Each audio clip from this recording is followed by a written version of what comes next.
उस्मान हादी की मौत के बाद बांग्लादेश में हिंसा भड़क गई है। तोड़फोड़ मचा हुआ है, आगजनी की घटनाएं बढ़ रही है। यहां तक कि मीडिया हाउसों को भी निशाना बनाया गया है। 28 पत्रकारों ने अपनी जान छिपकर बचाई है। उस्मान हादी शेख हसीना के घोर विरोधी थे और अपने बयानों के लिए काफी चर्चा में आए थे। भारत विरोधी बयानों के लिए भी उनकी काफी चर्चा हो गई थी बांग्लादेश में, और लोग जो कट्टरपंथी ताकतें हैं बांग्लादेश में उनकी बातों को काफी पसंद कर रहे थे। हाल फिलहाल में उस्मान हादी ने भारत के 7 राज्यों जो 7 सिस्टर्स हैं भारत के, उनको काट कर बांग्लादेश में मिलाने की बात कही थी, और शेख हसीना की सरकार गिराने में उनकी अहम भूमिका थी। उनकी गोली मारकर हत्या कर दी गई। 12 दिसंबर को उस्मान हादी के सर में हमलावरों ने गोली मारा था।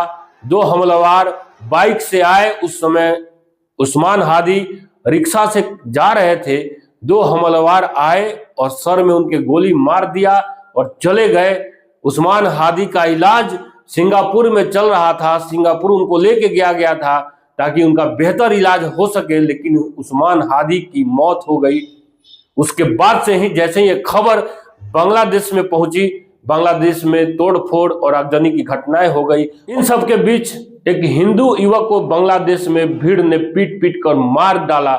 उस पर ईश निंदा का आरोप लगाया गया। 2 मुसलमान युवकों ने उसके ऊपर आरोप लगाया कि वो ईश निंदा कर रहा था। उसके बाद भीड़ ने उसको पकड़कर पीटना शुरू किया, और तब तक पीटा जब तक उसकी मौत नहीं हो गई, और उसके शव को नंगा करके घसीटा गया और एक पेड़ से बांधकर आग लगा दिया गया।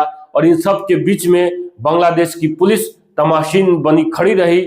उसने भीड़ को रोकने का कोई प्रयास नहीं किया। मृतक का नाम दीपू चंद दास था और एक कपड़ा फैक्ट्री में वो काम करता था। मजदूर के तौर पे वो अपना काम करता था, रोजी रोटी कमाता था और अपने परिवार का भरण पोषण करता था। इस निंदा के आरोप में उसको मार डाला गया। ये हालात है बांग्लादेश का। ये पाकिस्तान की खबर नहीं है, बांग्लादेश की खबर है। और बांग्लादेश में आए दिन हिंदू मंदिरों को तोड़ना, हिंदुओं पे हमला करना, हिंदू परिवारों को धमकाना आम होते जा रहा है, और मजबूर होकर वहां से हिंदू पलायन की खबरें भी आ रही है।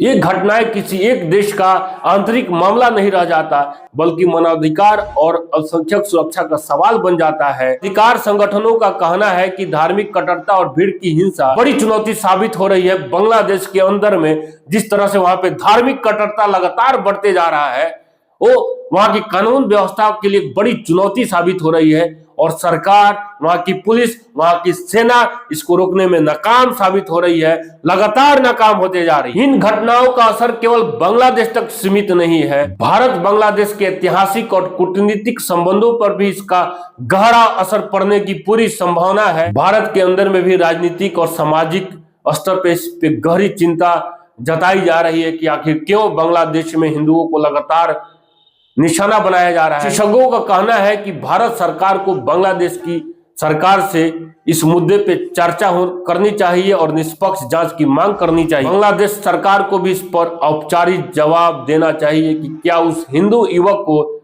इंसाफ मिलेगा, और क्या गुनहगारों को वाकई में बांग्लादेश की सरकार सजा दे पाएगी या देने की चेष्टा भी करेगी। भारत सरकार को अंतर्राष्ट्रीय मानवाधिकार मंचों पर यह मुद्दा उठाना चाहिए, ऐसा विशेषज्ञों की मांग है, उनकी राय है। भारत सरकार को बांग्लादेश में रह रहे अल्पसंख्यक हिंदुओं की सुरक्षा की ठोस गारंटी वहां की सरकार से मांगनी चाहिए, लेनी चाहिए, और अंतर्राष्ट्रीय मंचों पर भारत सरकार को इस मुद्दे को प्रमुखता से उठाना चाहिए, ताकि बांग्लादेश में अल्पसंख्यक हिंदू सुरक्षित रह सकें। आखिर बांग्लादेश की जनता, बांग्लादेश के युवा पाकिस्तान से सबक क्यों नहीं ले रहे हैं कि जिस तरह पाकिस्तान कट्टरता की राह पे चला, उसका क्या हश्र हो गया।